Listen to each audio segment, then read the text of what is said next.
Bonjour à tous, c'est Gigi, on se retrouve pour une nouvelle review sur Yu-Gi-Oh! Sevens. Cette fois ça y est, nous y sommes, cet épisode numéro 26 sert de conclusion à l'arc de Nail. Et à la suite des précédents épisodes, c'était encore une fois un épisode très réussi dans son ensemble. Et pour le coup, forcément, avec chacun des deux côtés du duel possédant un monstre maximum, le duel est devenu bien plus dynamique et plus technique également.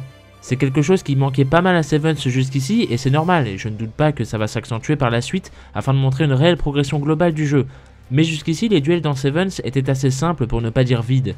Très souvent, hormis contre Loa et Nail en fait, c'est souvent de l'invocation banale de monstres en boucle, avec une ou deux petites cartes histoire de se booster par moment pour finir sur un retournement de situation, et basta. Rien de très compliqué donc, et ça a tendance à nous renvoyer à l'époque du tout début du Yu-Gi-Oh! Et c'est bien évidemment le but. Cependant, encore une fois ici, le niveau augmente drastiquement face à Nail. Des effets de destruction couplés à des effets de protection, le tout mélangé à des pièges ayant pour but de contrer les offensives adverses et des deux côtés pour le coup. Bien évidemment, on est loin du niveau instauré par Vrains en termes de technique, et je ne vais clairement pas m'en plaindre personnellement, mais malgré tout ici on peut y apercevoir un duel bien plus technique qu'à l'habitude pour Sevens. Mais surtout ça apporte beaucoup de dynamisme au duel, et encore une fois, couplé aux invocations maximum et à leur effet, ça rend le duel dans son ensemble vraiment plus crédible, plus impressionnant, et donc plus impactant, et c'est important pour une telle fin d'arc à mon sens. Mais ça c'était pour le côté du duel. Maintenant parlons du reste, et il y a pas mal à en dire. Déjà dans un premier temps, j'ai adoré la mise en scène du duel rendu public aux yeux de toute la ville. Non seulement ça me rappelle le génialissime combat entre All for One et All Might dans la saison 3 de My Hero Academia, mais surtout c'est tellement une idée que je trouve excellente dans un tel contexte. L'idée ici est non seulement d'impliquer tout le monde dans le duel afin de soutenir Yuga, et de montrer ce qu'est un shonen en puissance où tout le monde souhaite la victoire du héros.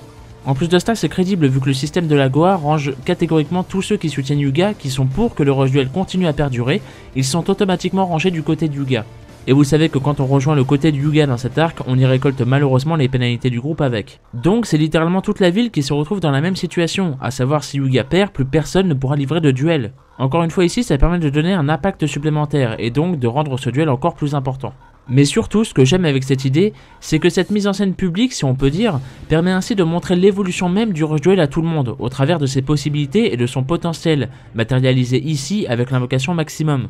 Et encore une fois, ça donne non seulement lieu à une scène digne des meilleurs shonen, où tout le monde se rassemble à l'unisson derrière le héros, mais de plus avec une telle tournure, Yuga réussit encore plus son objectif qui est de toujours populariser encore plus le rush duel. Et comme le dit si bien Nail à la fin du duel, c'est de ça dont Otis parlait lorsqu'il nous disait à l'épisode numéro 13 que Yuga devait ouvrir une porte vers un nouveau monde. Sous-entendant bien sûr le fait de se servir du rush duel afin de développer de nouveaux modes de jeu, représentés encore une fois ici par l'invocation maximum, et permettant ainsi de rallier toujours plus de monde au rush duel. Encore une fois je me répète, mais pour ma part c'est vraiment ce genre de détail que j'adore. Cette façon de n'utiliser des choses pour au final comprendre la réponse bien plus tard, même si ce n'est pas vraiment surprenant, hein, ne nous mentons pas. Mais ce genre de construction scénaristique, couplé à plein d'autres petits détails comme l'évolution entre la relation entre Nail et Yuga qui est juste excellente, tous ces petits points mis bout à bout forment un tout très solide et réussi à mon sens, et j'adore ça. Et pour finir, parlons de la résolution de cette fin d'arc. Déjà, mention spéciale à Nail qui a fait exprès d'enchaîner les défaites dans son coin afin de pouvoir jouer au même niveau que Yuga concernant les pénalités. C'est extrêmement honorable de sa part, mais ça montre surtout la compassion du personnage ici.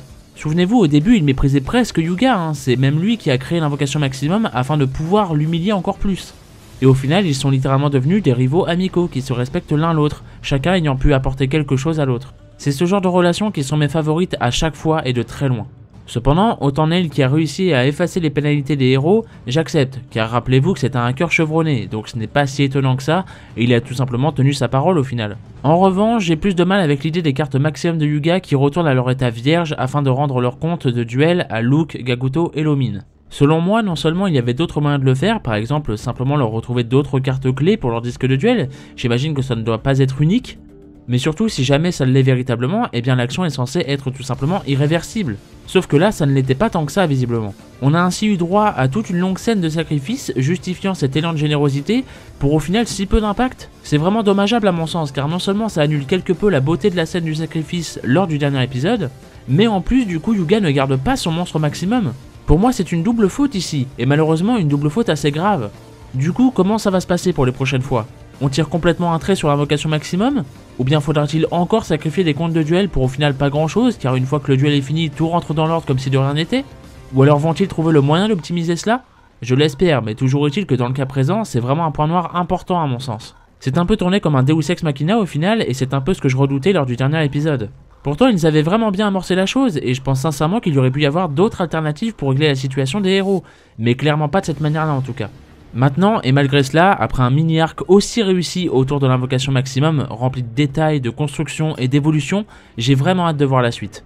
Est-ce que les prochains arcs seront autant réussis, voire même encore meilleurs? Nous verrons tout cela en temps et en heure comme d'habitude. Et voilà, cette review est à présent terminée, merci à vous de m'avoir écouté, n'hésitez pas à me dire votre avis en commentaire concernant cet épisode final de l'arc comme d'habitude. Quant à moi, je vous retrouve dimanche pour une prochaine review sur Pokémon Les Voyages, ou sinon rendez-vous la semaine prochaine pour de nouvelles reviews sur Yu-Gi-Oh! Évidemment comme d'habitude. En attendant, portez-vous bien, gardez la passion et des bisous.